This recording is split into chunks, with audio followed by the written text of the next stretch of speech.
Hello दोस्तों, नमस्ते, प्रणाम, जय श्री कृष्णा, राधे राधे। हम रउआ सबके बीच में एगो सहाना बन्ना गीत लेके आइल बनी। ई गीत आप सब सुनी जा और आप सबके ई गीत अच्छा लगे तो रउआ सबके घर में शादी उदी पड़ल होई तो जरूर गाइब जा।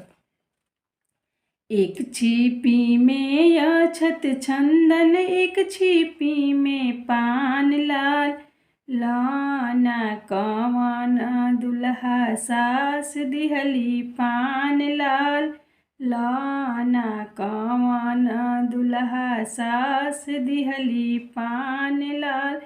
ना खइबो में अक्षत चंदन, ना खइबो में पान लाल, कहाँ बड़े कवन सरवा खेल बिजुआवा सारी रात, कहाँ बड़े कवन सरवा खेल बिजुआवा सारी रात।